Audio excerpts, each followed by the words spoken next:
Good evening, ladies and gentlemen. It's Matt Bowles here from Maverick Investor Group. I want to welcome everybody to a very exciting event that we have for you tonight. We're going to do about a 60-minute content presentation tonight, and then at the end, we're going to answer your questions live. You can type them into the chat box. Let's actually get you familiar with that. If you have not been on one of our webinars before, or any webinar before, probably unlikely you haven't been on any webinar, but if that's the case, you do have a chat box on your control panel there, and that allows you to communicate with us during the webinar and during the question period. So go ahead and try that out now and just type something into the chat box. Let me know if this is your first ever webinar with Maverick Investor Group, or if you have been to some of our webinars before. Just go ahead and let me know that.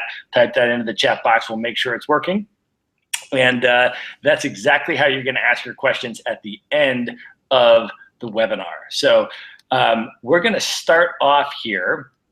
Just for everybody that's new, if you're not familiar with Maverick Investor Group, I want to just spend 2 minutes telling you who we are, and then introduce our expert guest for this evening. So as I said, my name is Matt Bowles. I'm one of the founders of Maverick Investor Group.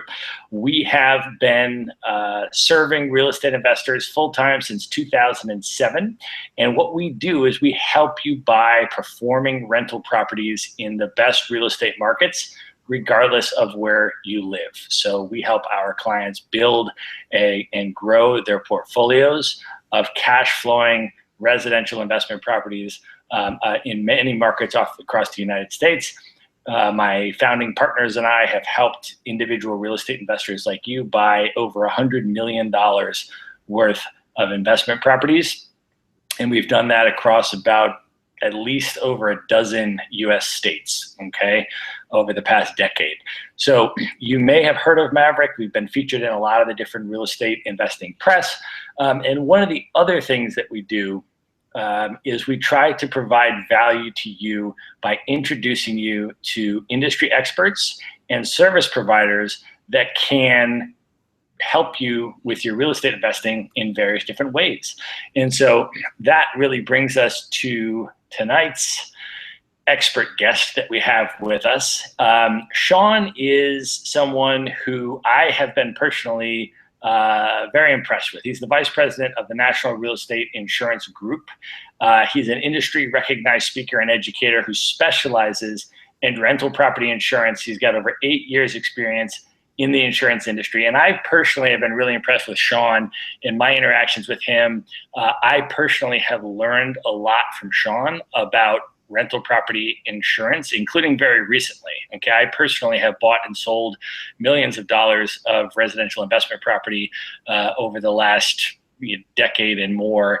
And I recently learned a number of things about rental property insurance that I didn't even know from Sean. And so I've been very impressed with his knowledge base, and also with his company and the investment products that they, the insurance products that they have put together specifically to serve real estate investors. Okay, so what I did is I invited him to come on tonight and share some of that with you, and he was fortunately willing to come and spend the evening with us to go through and educate us all about a lot of the myths and help us to debunk a lot of the myths associated with rental property insurance, and then generous enough to stay around and answer your questions at the end of the event. So we're really excited to have him. Sean, welcome to the webinar. Thanks for being here. Hey, thank you, Matt, and of course, thank you to Maverick for the opportunity to come and speak tonight about insurance, really on the investment property side, and debunking, at least 13 insurance myths that come to a real estate investor. All right, so let's jump right into it, Sean. I'm just going to let you take it away and start off with. We'll go through all 13 of them. So start off with number one.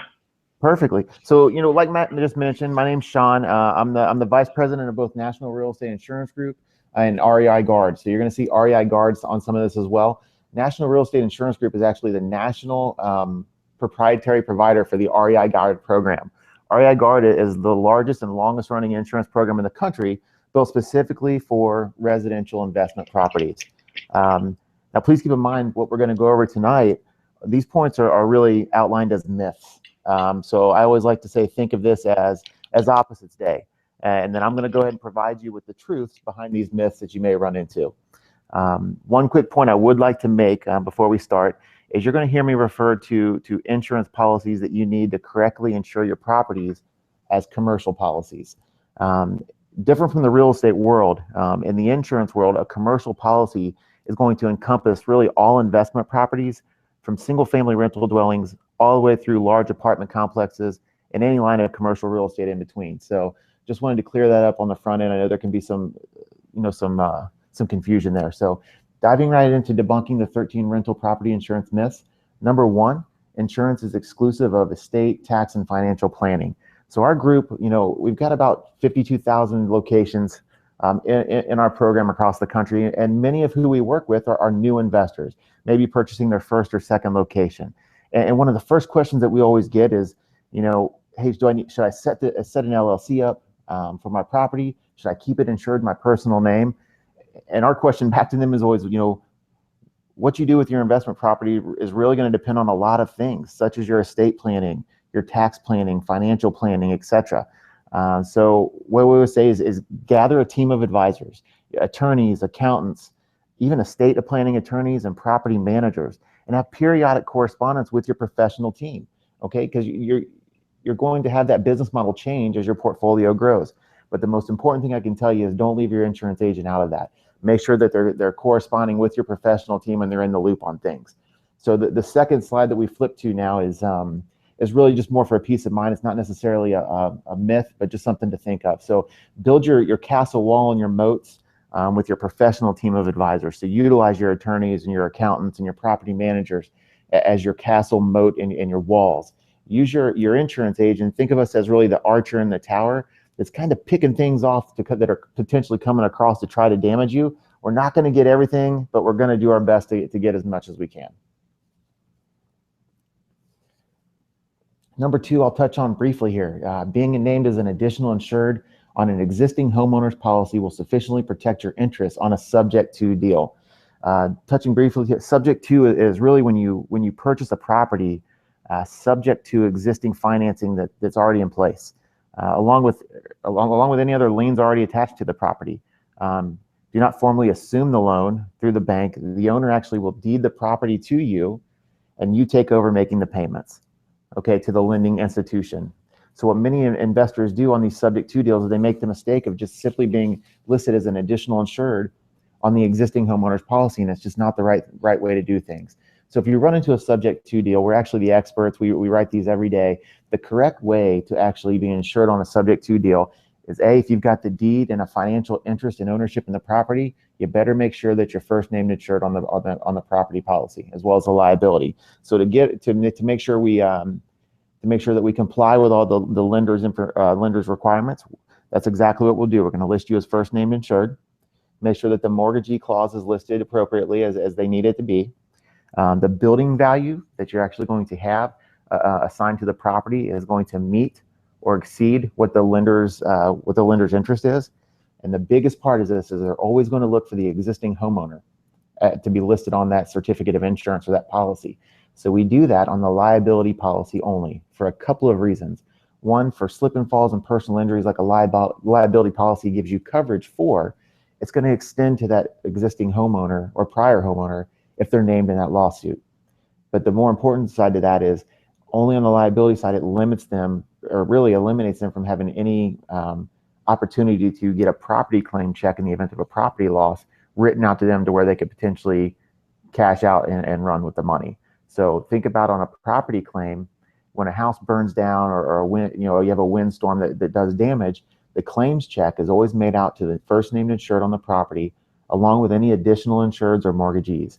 So if that former homeowner is listed on that check, they technically have right to that money. So that's why we only do liability, and it'll actually meet or exceed what the lender is looking for. Number three and number four kind of go together, touching on buying a property in your personal name and using your homeowner's liability policy is fine. There's probably some of you out there that have done that, right? They bought an investment property and your agent simply added it to your existing homeowner's policies. the one thing that you really need to be cognizant and careful of is that these policies are underwritten completely different. So a personal lines liability policy many times will be a little bit less expensive than what a commercial lines liability policy would be. However, the coverages that are going to come with a commercial liability policy are going to far outweigh or trump what you're going to have in a personal liability. A couple quick examples that I can give to you. One is going to be a huge one is pollution coverage. So just about every liability policy that you've got available to purchase, both on the personal and mostly commercial side, have a total pollution exclusion. What this extends coverage for is, let's say you have a tenant that you get sick, or God forbid they pass away from carbon monoxide.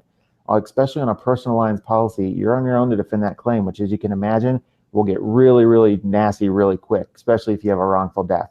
So what you need to look for in a commercial lines liability policy, such as the one that we offer, is pollution coverage for any pollutant that emanates from a heating source.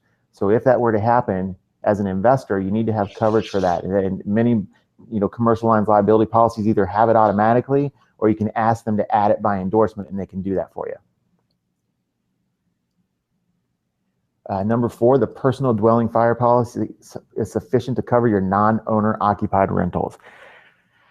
Really, the last thing you want to do is give your insurance company a reason to decline a claim. So just like on the liability side, on the property side, these types of policies are underwritten very differently. So an owner-occupied dwelling policy is underwritten completely differently than what a tenant-occupied dwelling would be. Okay, so let's just say you have an example, an incident where a fire breaks out of the location, and you report that to your insurance carrier for a claim.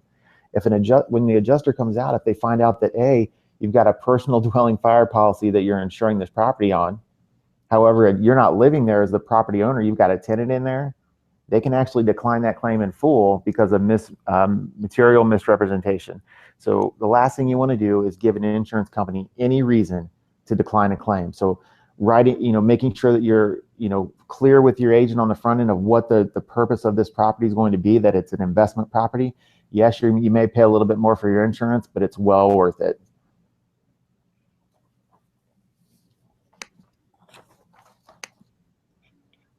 Number 5 would be, I have a personal umbrella policy, so I don't need commercial insurance. We actually hear this all the time, and there's a common misconception that umbrellas are magic bullets that catch everything. And one of the common things we see is, Sean, I don't need property and liability insurance because I have an umbrella policy. It's important to know that umbrella policies are really just, the only thing that they do is they're a way for you to garner additional liability insurance above and beyond what your primary liability policy is going to extend to you. So, for example, we have on our underlying liability or primary liability policy that we extend to you as an owner, we give you $1 million per occurrence with a $2 million policy aggregate limit. Now, many investors will look at that and think, you know what, that's okay, that's more than enough coverage. And some do not. Some want an additional umbrella, which would mean that an umbrella would drop down and essentially giving you anywhere from an additional $1 million up to an additional $200 million of coverage for each and every incident. Liability and umbrella policies would give you coverage for slip and falls, personal injuries, things of that nature. You got to be very careful though, because just like we mentioned on the liability and the dwelling policies, personal lines umbrella policies are underwritten very differently from commercial lines umbrella policies. And most personal umbrella policies actually have full or total business venture pursuits exclusions. So what they do is they consider your investment properties as business ventures. So it's very possible that even though you paid that additional $15 or $20 per month to add your investment properties to your personal umbrella, there's actually limited or no coverage in the event something were to happen. You got another thing you want to be careful of is, as your portfolio grows, many companies have a maximum amount of units or locations that they can actually extend coverage for on them. A lot of times that number is 4 or 5. So if you look at a commercial lines umbrella, that's going to be a better fit for you. It's going to provide you with the right coverages that you need. And just know that an umbrella actually, for lack of a better term, really follows your underlying liability.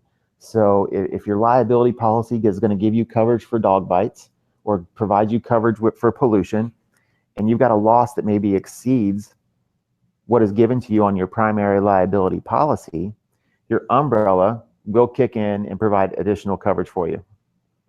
So, Sean, basically, at this point, I just want to jump in and see if I'm understanding this properly. So, basically, there's no situation in which you would want to have your primary residence that you live in and your investment properties insured under the same policy. You would always want to have an insurance policy for your primary residence, and then a totally separate, what's called a commercial insurance policy for your investment properties, and have that be totally separate. Is that right?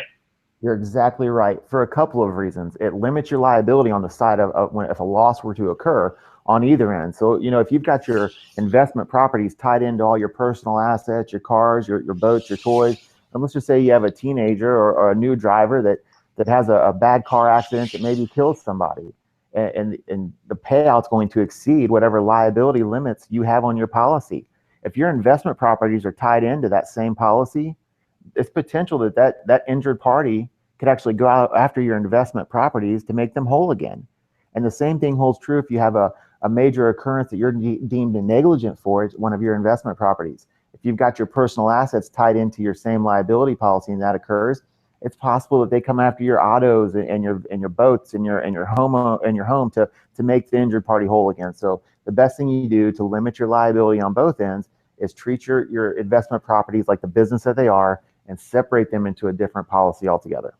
Now that advice is not necessarily going to be forthcoming from every insurance agent, right? Because if you have an insurance agent and you're paying for a policy on your primary residence with them, they might just offer you or encourage or suggest or recommend to you to just extend that personal policy to cover your investment property. So they might not get the same advice from every insurance agent out there. Is that right? Right, and maybe through no fault of their own. Typically, when you deal with a captive agent that maybe has access to one carrier that maybe does an Allstate or State Farm only, they may not be aware of that. Especially if they're a newer agent, they haven't read through the policies, don't understand the exclusions or the repercussions of doing this. It's very possible that they're trying to do what's right for their client and bundle their stuff together for ease of use, but it could really be harming them in the long run. So really what I would recommend is a couple of things. If you're going to use a captive agent like a State Farm or an Allstate, shop through multiple ones. Don't just go to one, go through several. But the best bet is to go with an independent agent like what we are that has national relationships with 100+ carriers that can guarantee and go out to every single market and know that they're coming back to you with the most aggressive rate and best coverages. Well, and the same is true, folks, in terms of dealing with specialists in any space, right? If you want to buy a rental property, there's a reason why you would go through a company like Maverick to buy your investment property as opposed to just going to a regular real estate agent that sells primary homes every single day. If you go to that agent, they're going to say, sure, I can help you buy a rental property, but they don't specialize in that niche. They're not an expert in that particular space. And although they might try their best to help you, they're not going to be, have the level of expert knowledge in that space. And the same thing, with any other, with any other space, whoever does your taxes, do they primarily do the taxes of W-2 wage earners, or did they primarily do the taxes of professional real estate investors and business owners? Because those are two extremely different spaces. And although somebody might be well-intentioned, they might not have the expert level of niche knowledge to help you out as much as possible. So always good to deal with specialists in whatever space you're going into. All right, let's move on to number 6. Great. So a claim that occurred before you own the property shouldn't affect your insurance rate. And what you'll find is the deeper that you get into this and the more properties you acquire, the more you wish this was true. And up till about 4 or 5 years ago, this really was the case. You could go to any insurance carrier and pick up, hey, I'm going to buy 123 Main Street, and they'd provide a quote for you, and you'd have coverage usually same day, and then nothing, you pay your premium and you move on. However, in the last 4 or 5 years, you've seen a massive change in the insurance industry where all these insurance companies and carriers are really becoming like Big Brother, and they're all sharing information. And many states provide a little bit of leeway to those insurance carriers to be able to do some due diligence and do some backgrounding on what they're actually insuring. Like I said, many of those are 60 days. So let's take, for example, you go and you purchase a location and don't know much about it, but hey, it's my first investment property and I want to do the right thing. I want to make sure I have insurance in place. So you go to your local agent and you get coverage. About 10 days to 15 days after that policy comes into effect, you're going to have a visit from an inspector. They're going to come out and inspect the property and make some recommendations based on, what they find. In addition to, the insurance company is going to do some background. So they're going to go to one of these data collection companies, which by the way, you have the ability to do as well, to be able to gather some information on maybe what had happened at the property in the prior 3 to 5 years. And they do that by gathering one of two things, and you can do the same thing. A clue report, okay, which is a comprehensive loss underwriting exchange report. So if you are purchasing a home from an existing homeowner that had a homeowner's policy in force, you need to go the route of getting a clue report. Now there's a great website that gives you the ability to do that, called LexisNexis. They're a data company out of Dayton, Ohio. And for about $9 or $10, you can actually purchase that report. We always say do your due diligence on the front end so there's no surprises on the back end. If you gather that information and because you have a financial interest in the property because you're going to buy it, you can gather that and actually provide that to your insurance company so they have a better idea of what they're getting into. So if you purchase insurance and 30 days later you get a letter from your company, from your insurance carrier saying, hey, great job, you purchased the location, we agreed to cover it. However, you didn't make us aware of a couple of instances that had happened prior to you taking ownership. Turns out there was a fire claim and there was a flooding claim. So one of two things is going to happen. They're either going to come back to you and say, we'll agree to stay on risk, but your premium just went from $500 per year up to $1,500 per year, so you owe us $1,000 because the risk is higher. Or the worst of the two is that they're going to send a notice of cancellation altogether for not making them aware of something that you could have done pretty easily. So the best thing to do is do your due diligence on the front end so you're not surprised 15 or 30 days later, because they're all sharing information, they're all sharing data to make sure that they're charging correctly for a property that may have some history. Now, if you're purchasing a location from another investment group or another investor that's coming from a commercial lines policy like what you're going to be looking to purchase, rather than going for a clue report because they won't have that, you need to go to the seller and request a loss run report. So a loss run report is going to be very similar to a clue report. It's going to give you the loss history at the property for the last 3 to 5 years. And that the seller is going to be able to get that from their agent or the prior carrier that's getting off of risk. It'll provide you with the same information that you can provide to the insurance company, so there's really no surprises. Okay, so this one's a big one. Number 7 is all policies and coverages are created equally. So we're going to dive into a lot of stuff here, and just with the understanding that you really want to be aware of what you're purchasing on the front end so that when a claim, God forbid, a claim does occur, you're not surprised. There's many coverages and different policies that you can choose from, and you need to be aware of what you're buying and what's going to best protect your asset based on what your business model is. So I always like to start with the 3 bottom bubbles, where it's going to be a basic, broad, and a special property form. So these are 3 property forms that are offered throughout the industry as a whole. You can probably imagine, based on the 3 names, special is going to be the best of the 3. It's actually considered all risk coverage. It's the best you can purchase. So for somebody that's wanting to best protect their asset, this is the route to go. Just keep in mind that kind of policy is typically 25 to 30% more expensive than something like a basic form policy that we'll go over in just a second. There are really 6, call them standard exclusions, off of every special form policy, no matter where you buy them from. Those are listed as mold and fungus, wear and tear, sewer and drain backup, earthquake, flood, and intentional tenant damage. Now, a few of those you can buy back on a standalone policy or by endorsement. Some of those you can't buy. There's no insurance that covers them. So other than that, unless something is specifically excluded on a special form policy, the coverage would be afforded to you in the event of a loss. The only really other exclusion that we find that you need to be aware of is sometimes you'll find a special form policy that has a full theft exclusion being buried in there, so be aware of that. And if you're in a tier 1 or a tier 2 county with proximity to the coastal waters, you may have a hurricane or a named windstorm exclusion that you can always buy back as well. Okay. In our program specifically, we operate off of special and basic form. So basic form is on the other end of the spectrum. Basic form comes with a few additional exclusions to what I just mentioned that you need to be aware of. But if you're willing as an investor to take on that additional risk, it's a good way to help control your insurance costs and save 25 to 30%. The additional exclusions are going to be theft coverage. Now think of theft coverage as coverage for your belongings in the location, right? So maybe your appliances, your air conditioning unit, if someone rips copper out of the walls.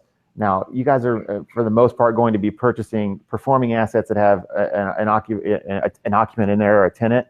So probably ripping copper out of the walls isn't too big of an issue, and theft as a whole isn't, but just know that that's an exclusion. Another one's going to be water damage coverage.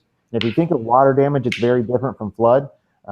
Water damage is internal water damage or coverage for burst pipes in the wintertime is the most common thing we see in the Midwest. So pipes freeze overnight, they burst, and there's a mess for water. So depending on where your property sits, if you're not prone to that, you may want to go without that coverage.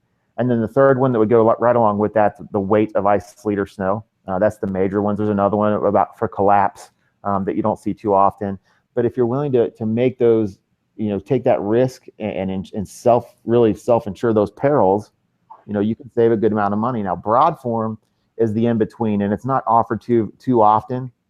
What broad form does is it's basic form coverage with the water damage piece, but still has the theft exclusion. So it's just an in-between. Really, you can probably guess it's probably about a 10 to 15% difference. If you're thinking about going with the water damage piece, you might as well go with special form, in my opinion, and get all risk coverage and best protect your asset. So that really explains the three of those. So really know in the back of your mind. And what's nice is when you look at your proposals or if you get an agent like us that really on the front end, more has a consultation with you to ask you questions to figure out what your business model is, that gets a good idea of what's going to best protect your asset. You're gonna know right offhand, hey, Sean, I want to go with basic form. I'm okay with those additional exclusions, or vice versa, and you'll know what you're getting into. But be very careful that when you get a proposal emailed to you from an agency, that you look on that, because on the first page of that proposal that they provide to you, it's going to have all of that listed. In addition to the top bubble there that says ITV, RC, and ACV, which if you look a couple bubbles over, actual cash value and replacement cost is what I want to touch on. These are the two policy forms or options that you have moving forward with. So actual cash value figures depreciation into the settlement of your claim. Okay. Replacement cost is just simply gives you the ability to go back and recoup that depreciation that was initially levied against you. So let's run through a quick claims example, and I can kind of make it simple to get a better idea of what you'd be looking at. Let's just say you have a kitchen fire, maybe causes $30,000 worth of damage, so just a partial loss. You're going to have an adjuster come out, and they're going to visit your property and figure out how much useful life was left and what was damaged. So they can figure out the depreciation to figure into your claim.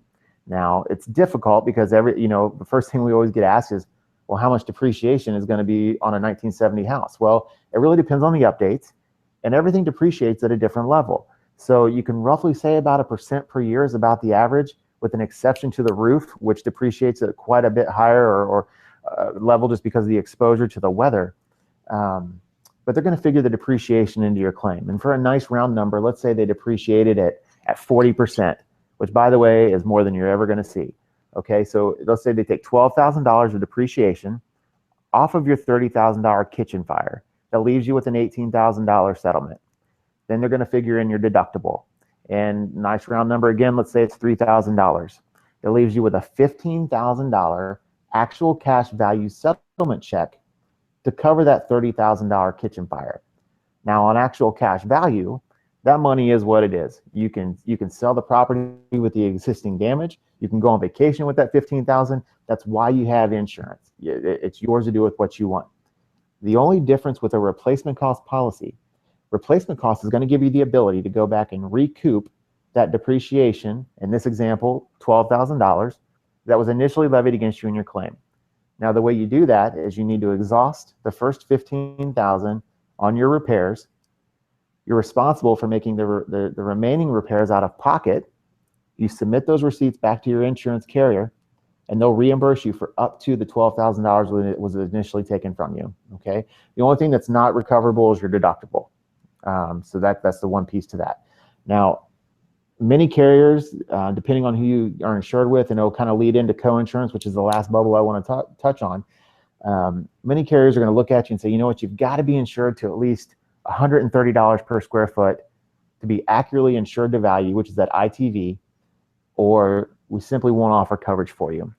Our program operates a little bit differently, and it works to an advantage for an investor like yourselves. We give you a couple of different benchmarks. We're going to say, you know what, at $50 per square foot, we can actually provide you with actual cash value coverage. Think of that as the minimum we can insure your property for. So if it's a 1,000 square foot house, $50 a square foot, we can insure it for 50 grand on actual cash value. If you decide replacement cost is a better option, we can do that beginning at $70 per square foot. So significantly less than what the insurance standard, the market is. Reason being is we provide you with these figures with no co-insurance. So most policies, and if you're digging through your deck pages after the call or even right now, most policies are going to contain an 80 or a 90 or even 100% co-insurance clause.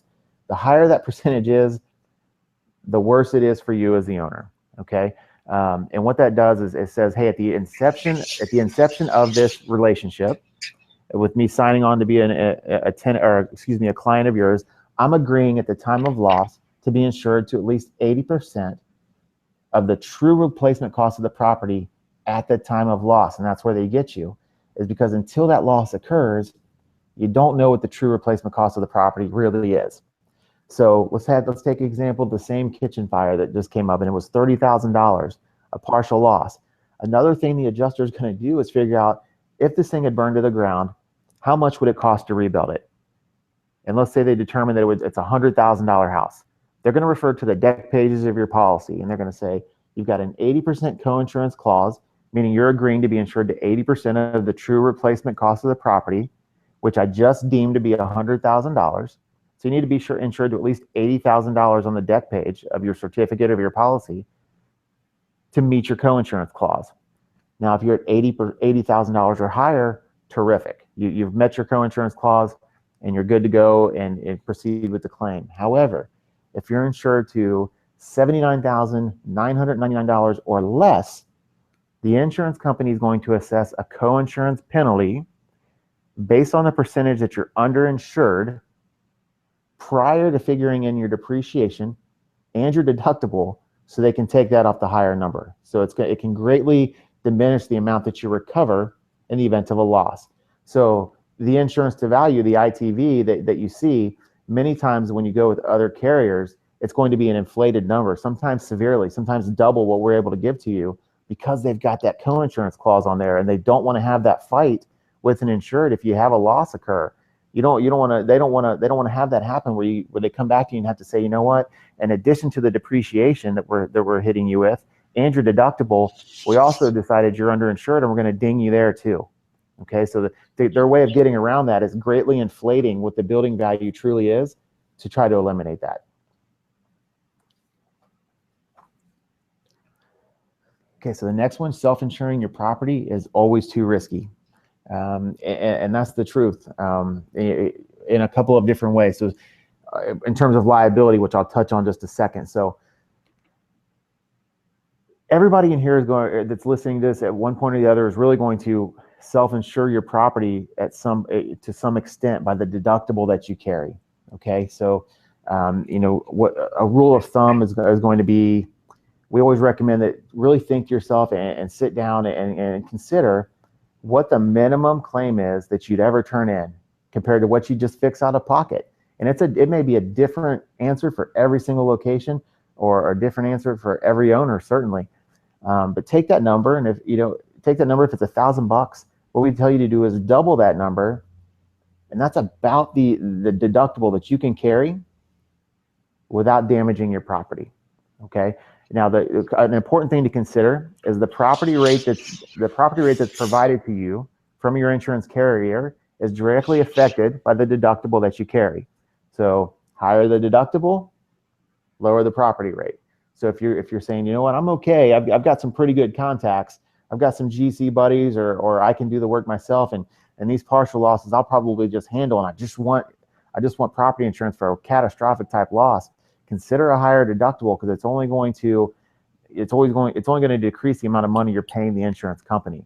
So look at your deck pages, refer to them tonight, and if you're paying $600 or $700 a year for your property insurance with a $500 deductible, but you know darn good and well that you'd never turn in a $500 claim, because deep down you know that turning in a property claim of any size with any payout can affect your property rates on your insurance for up to 5 years, and in the long run you're going to pay more for that claim for over your insurance over 5 years than just paying it out of pocket to eliminate it now. Consider that and go back to your agent and say, you know, I'm pretty comfortable with carrying a higher deductible. What would my premium look like if I can carry a $2,500 deductible or a $5,000 deductible? And make them give you options. Some carriers can do that. Some are set to where they cannot. So consider that when you're going forward with a carrier on what their ability is to be able to fluctuate those deductibles and really accommodate for your individual needs. On the liability side, can we back up to the 8 real quick? Sorry. One thing I want to touch on the liability is that never ever self-insure your liability coverage. And I always use a quick example. And let's just say you've had a location that maybe has a tenant in there that's been a great tenant of yours, and Mrs. Jones, she pays rent on time every month, been a tenant of yours for years. And one day you get a phone call from her, and she fell down your steps and she hurt her knee. And you think, wow, I just want to do the right thing. She's saying she doesn't have money to be able to go to the doctor. And you tell her, you know what, I'm going to go ahead and pay your copay or pay your deductible, go to the doctor and get checked out. I want you to get better. Well, about 2 weeks later, she calls you back and the knee's still not getting better. So you decide, hey, I'm going to do it again, go back to the doctor. But you're thinking to yourself, man, this could get really expensive really quick if she's not feeling better and she goes back to the doctor. The third correspondence you get from Mrs. Jones is actually from her grandson, who happens to be an attorney, who says, hey, my grandma fell at your property. She's not feeling better. I recommend that you turn it into your insurance company. So you do. You turn it into your liability carrier, and your liability carrier comes back to you and declines the claim very quickly. Okay, the reason they can do that is because the second you went and you helped your tenant, trying to do the right thing and trying to be a good landlord, and you helped your tenant and said, you know what, I'm gonna pay for your deductible, go get fixed, you diminish the insurance carrier's ability to settle and defend you in that claim. So on the liability side, even if there's a potential of a situation arising in the future that you get wind of, somebody slipped and falls at your property or whatever the case is, even if they don't tell you to specifically turn in a claim, notify your liability carrier and put them on notice. Okay, putting the carrier on notice and a zero payout does not affect your insurance rates at all. If anything, it's looked at on the liability, it's looked at as a positive because you did the right thing and made them aware of it. These liability companies have full defense teams that are set up to help you, and that's part of what you're paying for. So utilize as if you need to. Okay, number 9, you need a builder's risk coverage for your vacant or rehab project. Builder's risk is kind of a tricky term in the insurance world because it's really ground up construction. What you're most likely going to be purchasing or investing in are existing structures that maybe need a little bit of rehab or renovation. So really what you need is a builder's risk form, which is a little bit different than a true builder's risk policy, but it's a builder's risk form designed for vacant and rehab projects. But you need to be very careful of these because many of these are considered higher risk by the insurance company, so they require you to purchase longer term coverage. Typically it's going to be 6 months, but you need to be very wary of what your minimum earned premium clause is. So the example I use is if you have an agent that comes to you and says, I've got 2 options for you. I've got one option that is $500 for 6 months, but it's 100% fully earned. And you've got another one that's $800, but it's 50% minimum earned. And you're thinking to yourself, well, I'm only going to have this flip in my possession maybe 30 days. Don't automatically go for the $500 policy, because if it's 100% earned, that means as soon as you buy it and pay $500, they don't care when you cancel the policy. You can't get any money refunded to you for the unused term, okay, or the unused premium. For the one that's $800, it's 50% earned. You've got the ability to go back and at least recover $400. If that thing, if your flip's done within 3 months, you can go back, cancel the policy, get 3 months of your premium back. So look at the form, look at the minimum earn clause, look at the term. Be very careful of what you're buying. Be very careful as well, because builder's risk is a property only form. So many times, unless you go to your agent and you specifically ask them to include liability coverage on your vacant or rehab policy, it's going to be property only, which leaves you exposed for slip and falls, personal injuries that may occur at the property. So always make sure that you dive in and you have liability with it. Now, on our program, we actually are going to give you a package proposal. So it's going to be both property and liability coverage.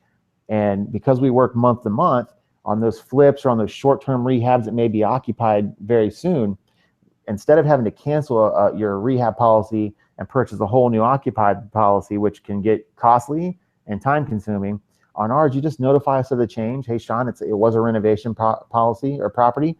Now it's occupied. We make a simple switch in our system. It's coded as occupied, and your property rate's actually going to decrease as your occupancy status improves, because the risk is considered lower when you've got a tenant in there full time. Okay, so Sean, I'll just jump in here for a second. So this would be applicable. This would not, the builder's risk portion of it would not be applicable if someone's just closing on a performing property that's already been fully renovated, it's a tenant in place, and they're just going to buy the property to hold it. However, if someone was to buy the distressed property and then have it renovated for them, during the renovation period, and then they're going to plan to hold it at the end, rent it out and hold it at the end, so they're going to need to convert it. That is where this would come into play. Is that right? Yeah, you're exactly right. Okay. So number 10, it's worth it to hire a handyman to do the maintenance on your properties. Be very careful here, because the premises liability policy that you purchase through us, or really any carrier or agent out there, your liability coverage is never going to extend to an individual that you've hired to do work on your property, or if you've got a family member that's just doing it out of the goodness of their heart, or even if you work out something with your tenant to where, hey, I'm going to give you discounted rent if you paint the house for me.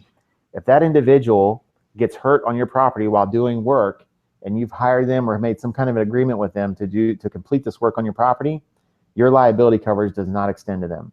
Okay, so it's a little bit of a risky move to do. So we always recommend to try to go through a general contractor, a licensed general contractor that can provide you with certificates of liability coverage that shows that he's got coverage if he were to get hurt or does something negligent on your property that injures someone else.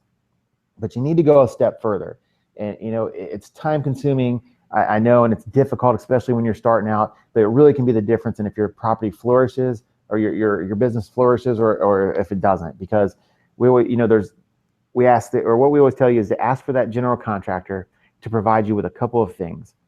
Even if they're just coming out to do a bid on your property, ask them to provide you with their certificate of liability coverage, okay? And if they've got workers that accompany them at their job site and they're not just doing the work themselves, ask them to provide you with their workers' comp insurance, okay? Those certificates of insurance are very nice that they'll provide you. They give you a couple of things. They're going to give you the name of the insurance company with their contact information that wrote the policy, as well as the local agent that actually signed them up for the policy. So the dangerous part is that if you purchase a general contractor's liability policy, or any insurance policy for that matter, you get these nice shiny certificates that show you have coverage for an entire year by paying a month or two in premium up front. So what happens on month 3 when money's tight and it's either food for the family or my insurance policy, and they don't pay their insurance and the coverage cancels? You've got no way to know that unless you do your homework. So what we always recommend is go a step further, and yeah, it can be very time consuming, but always get it in writing. So email that agent that's listed on the certificate of insurance and just confirm that the coverage is in good standing and the premium's been paid for that month. They'll all do that for you. Those general contractors policies are also set up to add you or your entity, whether it's your LLC or however you have your business set up, to add you as an additional insured on their liability policy for the time that they're working at your property. Because one of two things: it's going to extend coverage to you if they do something wrong or something that could injure someone, because it's not going to, that way it doesn't fall back on your liability policy. Now, your liability policy will give you money to defend that claim, so they'll pay to defend you, and that comes outside of your policy limits as your defense cost. But it's only going to be to defend and say, hey, we have no negligence here. It's on the handyman, or it's on the general contractor. You need to go back to them. All right, folks, let me just check in with all you guys for a minute here. How many people, go ahead and type into your chat box here, how many people are your heads sort of spinning a little bit at this point in the webinar, because there is just so much information coming at you at one time that it's feeling a little bit overwhelming at this point. Go ahead and type into the chat box and just kind of check in. How are you doing so far? And let me know if you're feeling a little bit overwhelmed with the amount of information that's coming at you. And while you're typing that in, I just want to kind of interject that too, to let you know that we've got 3 more myths coming, but then we're going to do some really cool stuff at the end that I think is going to be really, really helpful for you to kind of bring all this stuff together, tie it in, simplify it, apply it to yourself and all that. So definitely be sure to stick around for that. So, Sean, let me ask you a question about this. So obviously, if somebody's going to have, an extended sort of renovation period, and they're going to be overseeing the renovations and all that stuff, this is really super important. Now, for someone who is buying a performing property already, let's say an out-of-state property, and they're going to have a professional property management company handling any maintenance and repairs that might arise at the property for them, would this portion of the due diligence be done basically just asking the property management to verify that they are using the licensed and insured general contractors for anybody that works on the property? Yeah, depending on how their contract is set up with their management company, most time the property management companies will take on that responsibility. I would just be aware of the fact that they're doing that, and follow up with them to make sure everything's done accordingly and how you want it to be done. All right. Okay, cool. Yeah, we're getting some good responses here. A lot of people are really enjoying the substance of the information. I told you guys this is going to be substantive. That's why I asked Sean to come and do this for you, because I learned a lot of stuff from him as well. But as I said, stick around. We're going to do some pretty cool summary at the end, and then also give you guys a pretty cool offer in terms of how you can customize this stuff to yourselves, and make sure that you are following all of this advice on your own properties. Okay, so we're just going to go through the final few, and then we'll get to that portion, and then we'll do the Q&A to answer your specific questions live tonight at the end. Okay, so let's jump to the 11th myth of the night. Yeah, let's go with an easy one. So if you use your personal vehicle to service your properties, your personal auto policy is sufficient. Just check with your auto policy. Some are okay with this and some are not. The advantage to this is just like when I was telling you earlier that commercial lines policies for property and liability trump your coverages of your personal lines, but are typically more expensive. The exact opposite holds true on your commercial auto policies. Typically, these policies are significantly cheaper, than what a personal auto policy would be, for a couple of reasons. One, you're not out, joyriding in your commercial auto like you are on a personal and running errands. The commercial auto is really, you're driving to the job site, you're maybe going to Lowe's or Home Depot to pick up some materials, and you're going right back. So it's set in one place all the time. If your personal auto policy is okay with it, by all means, keep it where it is. Just get it in writing. We always recommend get emails, get writing, get correspondence that you can come back on if something were to happen. Phone calls are very easy to deny and claim that never happened, so get it in writing. Number 12, it's simply enough to require renter's insurance. Another tricky one, just like general contractors. So, the question I always like to ask is A, who requires it, and B, who enforces it? Two completely different questions. It's very difficult to enforce a renter's policy. Many people say, you know what, as soon as someone comes in and rents from me, I require them to provide me with a certificate of renter's insurance. It's all fine and good, but the same thing holds true. You pay a month or two of premium, that certificate of insurance shows coverage for a year. So month 3 or 4 comes by and money's tight and that renter's insurance doesn't get paid, you have no way to know that unless they come to you and willingly tell you, which doesn't happen. So one of two things can happen. A, you can either require them to bring their paid receipt with them for their renter's policy each month, that when they drop off their rent. Some renters insurance carriers will allow you to be listed as additional interest. Just simply means that you have no financial ties to the policy itself. However, if you're listed as additional interest, some carriers will allow that and actually notify you if that policy lapses. Some do, some don't. Now, requiring that renter's insurance and mandating it's important in a couple of different ways. All these policies are going to provide your tenant with $10,000 or more of contents coverage. So if you think of your property and it burns to the ground or it blows away, you're going to be made whole again by your property policy. But that tenant's belongings that got burned down with it, they have nothing to fall back on your policy unless they have to have a renter's policy to actually make them whole again and get some of their belongings back. But more importantly to you as an owner, is it provides you with $50,000, anywhere from $50,000 up to $300,000, depending on the policy, of liability coverage. And what that does is, for lack of a better term, covers those tenant-caused stupid claims, which, by the way, is about 65 to 70% of what the industry sees. So tenant leaves a candle burning or leaves grease on the stove and falls asleep and causes a fire. If they don't have coverage, through no fault of your own, you have to turn that property loss into your property carrier for your insurance company to make you whole again. But guess who's going to pay the increased premiums for you turning that into your carrier? You are. So by mandating that renter's insurance and making sure that they have it, you can, a fancy word is, you're able to subrogate or actually go to their renter's policy and say, hey, your renter was at fault, and by the way, your property carrier will help you with this, and your insurance carrier will help you with this. Your tenant was at fault. The renter's insurance policy that's enforced needs to pick up this loss and pay for it. So the average loss is on partial losses, are about 25 to 30,000. So if you have a $50,000 limit or higher, it's very possible that that entire loss will be picked up by that renter's insurance policy, which is going to really do wonders to stabilize your property rates long term. Now, what we did at REI Guard is knowing the importance of this, but also knowing the difficulties associated with mandating this, especially when you get multiple properties and you're in all different states and 100 things are going on. We developed what's called a tenant protector plan. And a TPP, or tenant protector plan, is very similar to a renter's insurance policy, but it's built as an extension of your liability policy. So it's controlled by you as the owner. So it's about an additional $7 per unit per month that many owners, actually, we found, added as a benefit to renting from them. Hey, you know what? You don't need to purchase an additional renter's policy because I've got a tenant protector plan that covers you and provides you with $10,000 of contents coverage if you rent from me. The second part of that is that we provide, the TPP, or tenant protector plan, gives $50,000 of liability coverage.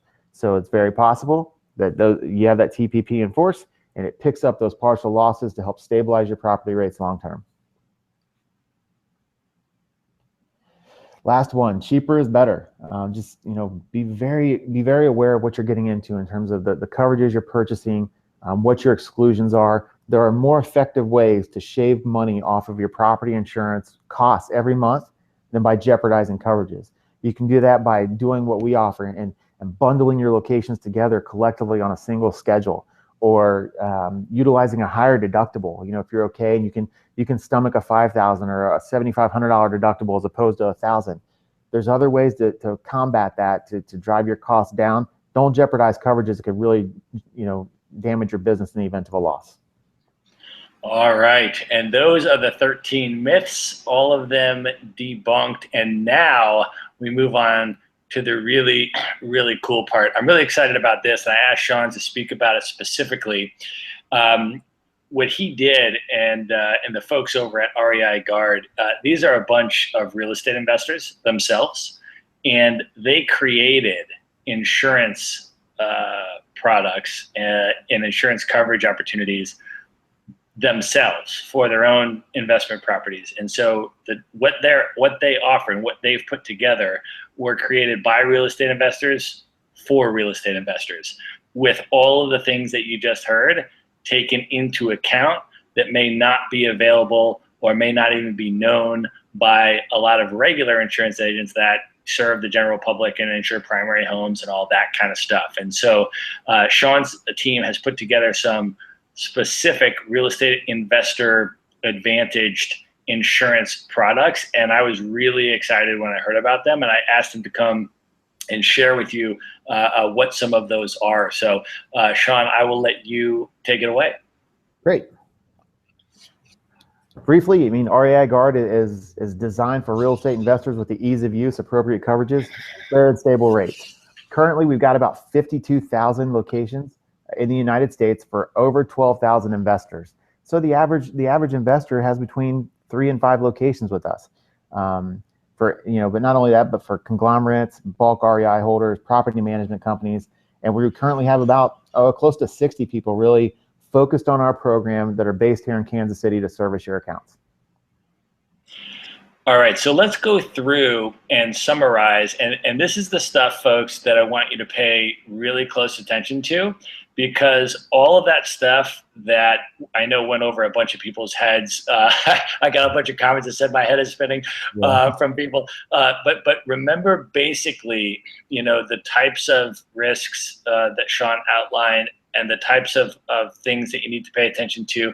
And he's about here to present the solutions that his company put together for real estate investors to mitigate all of that stuff that he just went through. So this is sort of a summary, and it's sort of a solution, and hopefully it'll tie in all of the stuff that you just heard about. So Sean, go ahead through each one of these one at a time.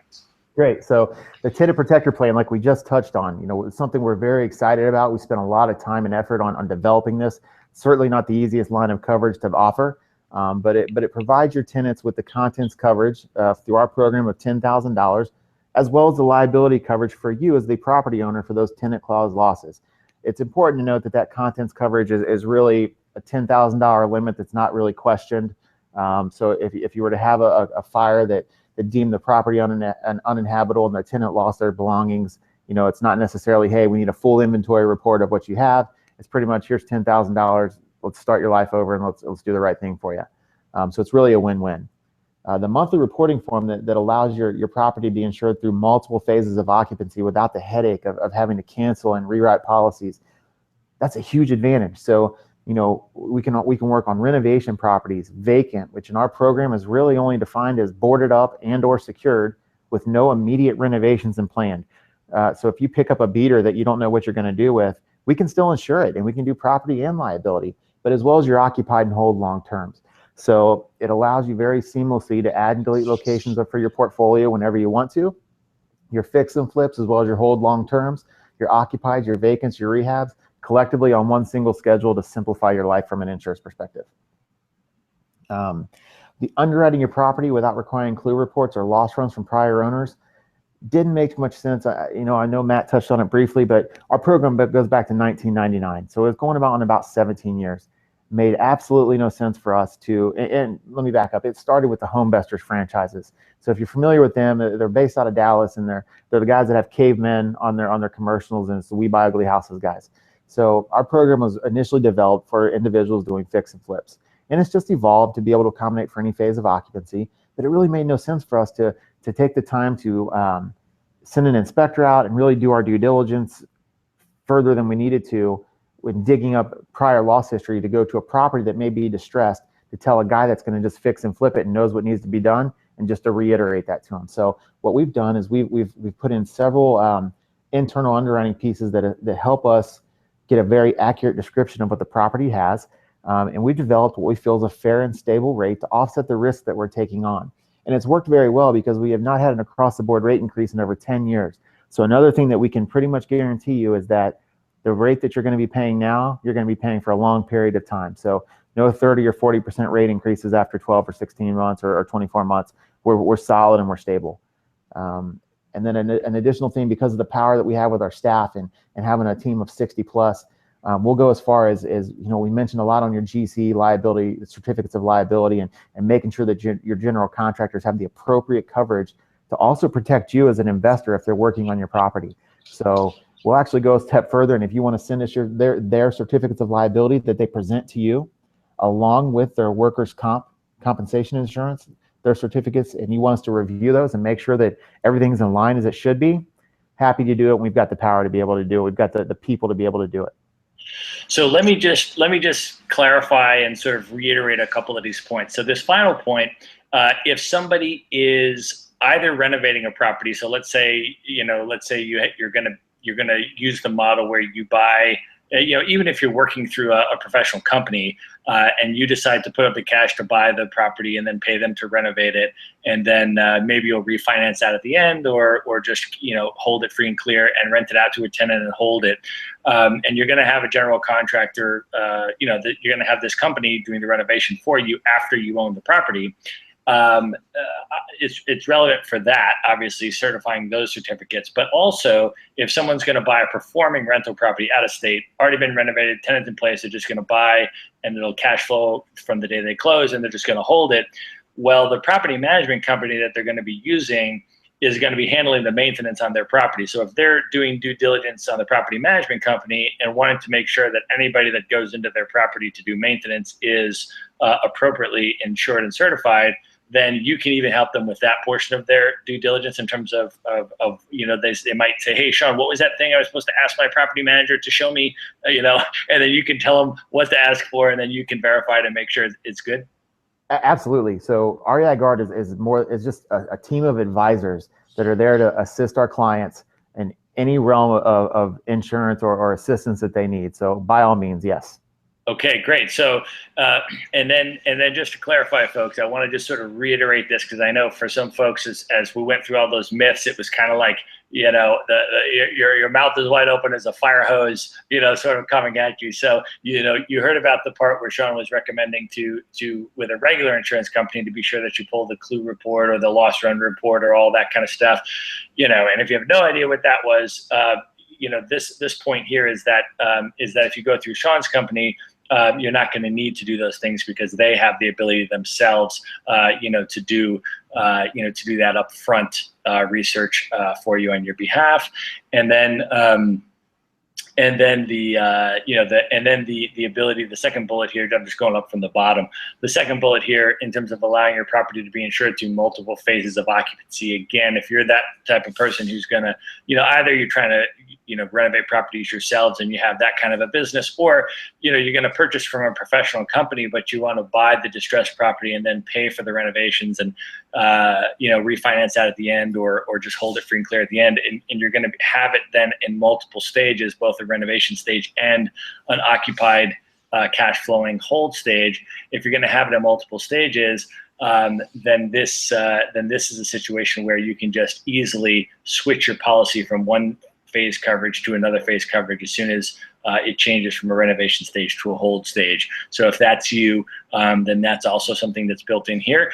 And then the tenant protector plan at the top, of course, is just what we were talking about towards the end there, where requiring your tenant to have renter's insurance, and the difficulty in terms of enforcing that, in terms of knowing if they let the policy lapse, and knowing if that coverage lapse. This allows you to have the renter's insurance as part of your policy as the owner, so you're 100% certain that that all of that is covered, and then you can either potentially charge build that into the rental price that you charge the tenant, and or offer it as an incentive to your tenant. So you've got all that stuff built in. So that's kind of my layperson's summary of this stuff. Did I get all that correct, Sean?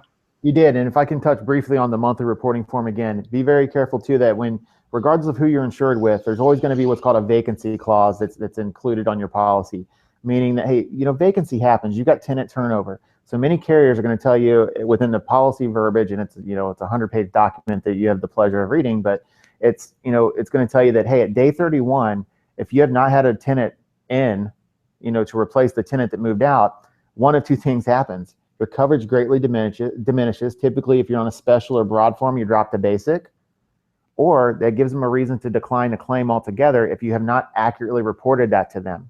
Okay, so don't make the assumption that if you purchase a policy and the location's occupied, but it goes vacant in 6 months, that you're perfectly fine. You got to notify, and that holds true with us as well. We're a little bit different in the respect that all you need to do is notify us and we make the switch in our system. We don't go crazy and necessarily change your coverages or anything like that. Another nice piece is, again, being built by investors for investors. We get it. We understand that this is how you make money. It's in your best interest to get that property occupied. So we give you 60 days. So until day 61, you don't even need to notify us of a vacancy. So it gives you 2 months to, slap some fresh paint on the wall, throw some carpets down, and get another tenant in there. Gives you a little more time. All right, let's keep going with the attributes of your coverage here, your offer. Sure. So umbrella policy. So if you feel like $1 million per occurrence and $2 million of an annual aggregate limit isn't enough, you want to take on you don't want to take on that much risk and you want some more coverage, know that we've got the ability to go up to $200 million if you need to. Now that's probably overkill, but if your portfolio grows to a humongous proportions, it may be something you want to consider. At least a $25 or $50 million umbrella. Average one in our program, we've got investors that have thousands of locations with us that are on a $1 million limit. I've got other individuals that have 6 locations with us that have a $5 million umbrella. So it's all about how much risk you want to take on. Now, we developed also a couple of different ones. We've developed a loss management service company within our REI Guard family that really is just there to assist you through the claims process, but more importantly, work as an advocate on your behalf. So really the go-between between you and the insurance carrier. So we'll gather all the loss information for you, submit it to the carrier, and help you along the way. We want you doing what you do best, and that's acquiring properties and renovating properties and growing your portfolio. As you go, we grow. So let us take some of that off of your plate. And then additionally, we also have a loss prevention service company that just simply keeps you informed about the latest industry news and tips. Quarterly, they'll send you out a kind of a reminder. Typically if you in the summertime or going into fall, they're going to remind you, hey, the temperatures are getting ready to get a little bit colder. So if you've got vacant properties, turn the water off so that your pipes don't freeze and burst. Or, hey, we're getting into storm season in the spring, so trim those trees back and those bushes back to try to prevent damage from happening if a storm comes through and a tree limb falls on your house. So just some kind of tips and tricks to kind of get you through. And then going back, we touched on a lot of this stuff. Actual cash value, we can do that with no co-insurance, beginning at $50 per square foot, so well under the industry standard. Replacement cost at $70 per square foot, so still well under. Unique coverage and benefit package. Just think of it as really we're a mad scientist. We can structure your coverage however you want us to. If you've got 10 locations, you can literally have 10 different coverages and included coverages and exclusions for every single location and still work collectively on one single schedule. No minimum earned premiums. We're a month-to-month reporting form, so no long-term commitments. If you choose to self-insure the property altogether, you pick up one for $10,000. If it burns to the ground, you're out 10 grand, you're okay with it. We're okay with that too, but never self-insure the liability, and we can do liability only coverage if you want to. Simple month-to-month reporting, and then occupied, vacant, and renovation properties all included on one single schedule. So we can do whatever you need us to do. All right, and now we have a really cool offer for you guys that I asked Sean to do for you because for 2 reasons. One, because I know a lot of this stuff is super complicated, especially if you're new to it, and it's a lot to digest at one time. And number 2, everybody has different real estate investment properties that they own, real estate investing goals, aspirations. What's your portfolio look like now? What do you want it to look like? Do you own properties in different states? Do you plan to? All that kind of stuff. And so I wanted for all of you guys to really be able to get a customized and personalized, consultation. And so Sean has offered to do that personally with each one of you. Sean, maybe you can say a little bit more about that. Sure. So, and this is the first time that we've actually offered this, so I'm excited about it as well. So we threw a lot at you tonight. There's many things that go into insuring your property correctly. So what I'm offering to do is you can go to the link there at maverickinvestorgroup.com/insurance and you actually get a free phone consultation with me in terms of coverages, in terms of exclusions, things you want to consider for your insurance for your property. Again, something I've never done before, but I'm happy to answer any questions and all questions that you have. That's actually going to give you a link to my calendar so you can schedule a time that's convenient for you, and we'll knock out a 15, 30-minute call or longer so I can make sure that you're all up to speed on what you need to be.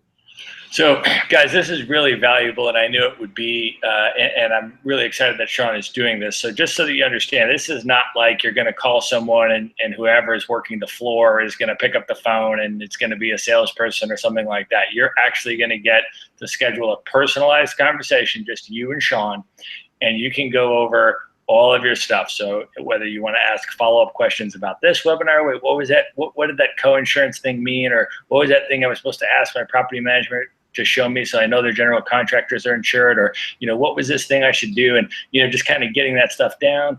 If you want to talk to Sean about, your specific situation, hey, Sean, I own this type of property here. I own this type of property in this other state. Here's my situation, and here's my risk tolerance level and all this kind of stuff. And here's maybe what I'm doing now. But I heard this other thing you said. Maybe I should do this. And he'll have those conversations with you guys, and it'll be completely customized and personalized to what you want to talk about, about your real estate investing portfolios and your real estate goals personally, so you can walk through your situation and get Sean's feedback and input and advice on everything that you want. And if you're looking to get anything priced out or customized quotes, to see what his company can offer you, he can put that together for you as well when you do the consult. So go ahead and just go to this link. It's maverickinvestorgroup.com/insurance. And that's a special page just for Maverick clients. Okay, that's our affiliate link.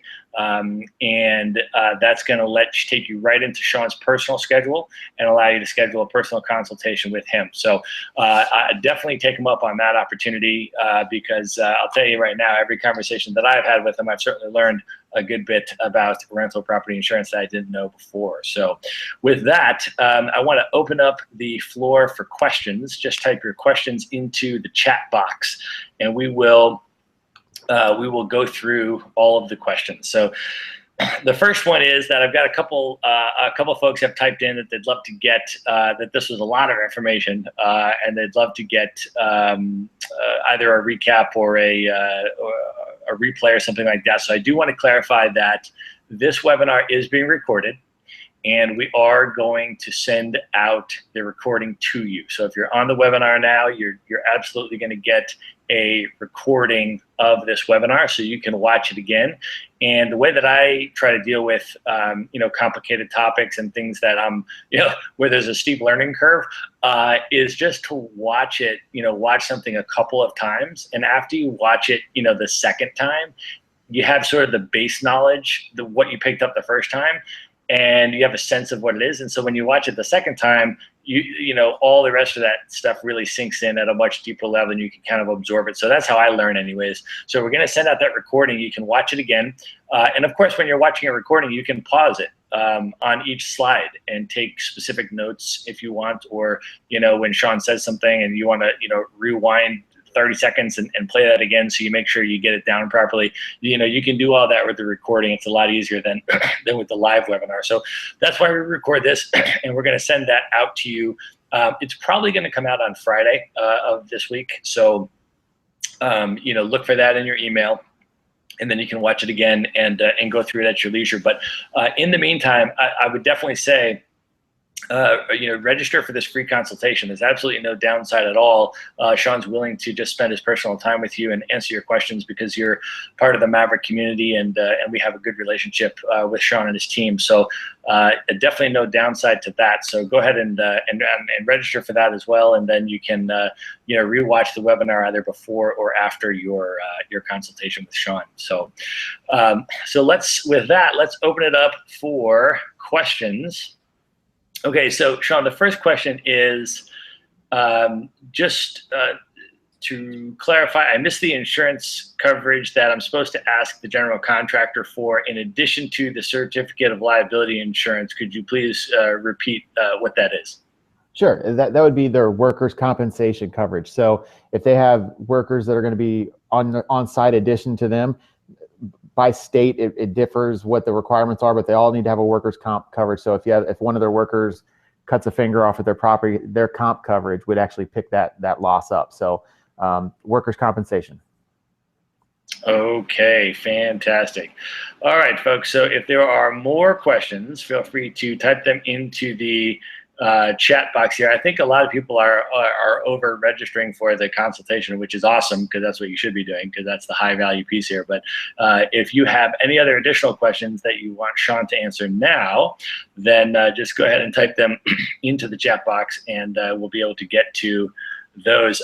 Sean, one of the things that I wanted to ask you is if you could talk a little bit about the way that you guys customize a policy for somebody, let's say, that has properties in different states. Let's say maybe somebody's got a single family home in one state, and maybe they've got a duplex or a triplex in a different state, and another single family home in a third state. You guys are able to insure all of those under one umbrella policy, but are there sometimes different variations? You know, one property might need this, or one state, you know, or location might need that. I mean, can you talk a little bit about how you guys customize that? Sure, not on an umbrella policy, but it's you know, it's considered a master policy or a master schedule. Regardless of, you could have a property in every 50 states. Now, each state's going to have some different requirements. Obviously, if you've got, you know, if you got properties in Houston or Florida or anywhere where there's, you know, cat exposed, or, you know, proximity to the coast where a hurricane could come in, then you've got some coverages there to be aware of. But yeah, and more, another thing we offer is if you find yourself saturated in a particular location, let's just say you find some great deals in Indianapolis, and you pick up 10 or 12 locations in Indianapolis. Another way our program can be a huge advantage is we offer in many states. Now, some are going to be exclusions or exceptions to the rule that we can't do it on. Many states we can give you a per occurrence deductible as opposed to a per location deductible, which you're going to find pretty much everywhere else. Doesn't really mean much of anything if a fire breaks out at one of your locations, but in the Midwest specifically, all the way through the East Coast, your main exposure is wind and hail. So on our program, in many states, if a single occurrence, like a tornado or a hailstorm, drops down and damages multiple locations, on our program, we could offer you one single deductible to cover the entire loss instead of one deductible associated with every damaged location, which, by the way, as your portfolio grows and you get saturated in an area, if that were to happen, that can get very costly out of pocket to you as the owner. All right, so a couple more coming in. Fred is asking, how do we schedule the call? So just type in maverickinvestorgroup.com/insurance, and that will take you to a form that will allow you to schedule the consultation. So it's going to start by asking you for your name and email and phone number, and you submit that, and then it will take you to the calendar where you can select your time and date that you want to schedule the call. Next question, can you speak about pets that tenants might have, specifically pit bulls or you know, pets that could potentially cause a liability hazard? Yeah, absolutely. So be very careful when you look at your liability policy. Many of those are going to have a full canine exclusion, which is becoming more and more common because of the frequency and severity of these types of claims that are happening, specifically when they involve kids. But you're either going to have a full canine exclusion, or at least one that excludes the top 8 or 9 vicious breeds, depending on the carrier. Obviously, pit bulls are one of those. We went a step further. So we're going to provide you coverage with no breed exclusions for dog bites. So how great would it be if all of your tenants listened to you and say, and you said, hey, no pit bulls, no German shepherds, and they all understood it and they listened to you. It's just simply not the case. And being an out-of-state investor in many cases hinders your ability to be able to monitor that. So if you've got a tenant that disobeys, still has a pit bull, and they bite someone, you've got coverage with us. Just be careful and look at your liability policy closely, and it's going to be listed on the exclusions portion of your deck page, which is typically one of the first few pages in. All right, next question. For my rental property, I have not had any claims for the past 5 years. Yet my annual insurance premium increases at least $70 to $85 a year. Is this normal? What is the average annual rate increase one should expect for a typical policy each year? Great question, and it really depends on the carrier. So your situation should not be normal. However, it's becoming more of a norm in our industry as a whole, and the reason being is because of the frequency of catastrophic losses. So what happens is if you've got a carrier, regardless of State Farm, Farmers, whoever it is, that pays out more in property claims than what they anticipated doing for a calendar year, it causes them to dip into their reinsurance rates and their reinsurance carriers to pay those claims out to make their insureds whole again. So when that happens, the reinsurance rates, so the insurance companies that power these carriers that allow them to offer coverage to you, their rates go up that they charge the actual companies. Well, you're going to get passed on that cost. They're not going to eat it. And so your rates are going to go up, regardless of what your individual claims history is. Everybody unfortunately shares the wealth. So no, it's not normal. However, it's becoming the norm, unfortunately. If I can plug us for a second, I mean, we have not had an across the board rate increase in over 10 years. Not saying that an individual location maybe have not had an increase. If you've got a problem, if you have 20 locations and one problem location that maybe had a couple of occurrences, we've got the ability to isolate that one location, maybe charge a little bit extra premium on that location to satisfy for the losses without affecting the majority of your schedule. So that's really what you want to look for. Be careful when you're getting hit with that big of an increase through no fault of your own, and go back to your agent and have them fight for you. Make them earn their money. I mean, ideally, I want everybody to come to us because I believe we're the biggest and the best. But if you're going through another agent and they just send you a renewal offer last minute and don't give you time to shop, or you don't think you have time to shop, just know that we can do it within 3 hours or 2 hours of you contacting us. So there's always time, and don't let them back you into a corner with a 30% increase last minute. Make them earn their money and go back to them and say, this isn't acceptable. Go back. I've had no losses. Give me a good reason for the increase, and make them fight for you. Okay. Next question is, I have read that if you have little equity, one strategy is to only cover up to the mortgage balance and cost to scrape the lot. What are your thoughts on that? If you're okay on that and your lender's okay with that, it's really just depends on your business model. Just know that if your mortgage balance is very low per square foot, so maybe you only owe $20,000 on a 1,000 square foot home, and you're only insuring it to $20,000, just know that your depreciation, your deductible, and you're going to have a coinsurance clause that's associated with that. So just insuring it to $20,000 and it burns to the ground, don't think that the insurance company just says, okay, we're going to write you a check out for $20,000 and we're even. It doesn't work that way. So if you've got $20,000 owed to the mortgage company, maybe insure it for $50 a square foot to actual cash value, which is the minimum with us. So you don't have that co-insurance. You can figure in for depreciation and your deductible and be pretty darn close, if not over, what you owe the mortgage company, maybe come out a couple thousand ahead. All right, folks. So remember, if you haven't gone yet to schedule your consultation, go ahead and use our affiliate link, maverickinvestorgroup.com/insurance. That's going to take you right into Sean's personal calendar, and you're going to get a personal consultation with Sean himself to discuss your situation, get your personal questions answered about anything that you want to understand on a deeper level, to discuss your current properties that you own, your investing goals, an insurance strategy that's right for you based on your risk tolerance and all of your personal criteria and stuff. So go to maverickinvestorgroup.com/insurance. And that's how you register. So with that, we've been on almost an hour and a half tonight. I appreciate everybody has really stayed on here till the end. A lot of great questions this evening. So thanks for everybody's participation. And Sean, thanks very much for doing this, taking the time out tonight, and really providing us with a lot of substantive education. I certainly learned a lot, and I know a lot of other folks did as well. Great. I appreciate it very much, and thank you, everyone, for the opportunity. All right, everybody. Have a great night. Go to maverickinvestorgroup.com/insurance to schedule your free phone consultation, and we'll see you later.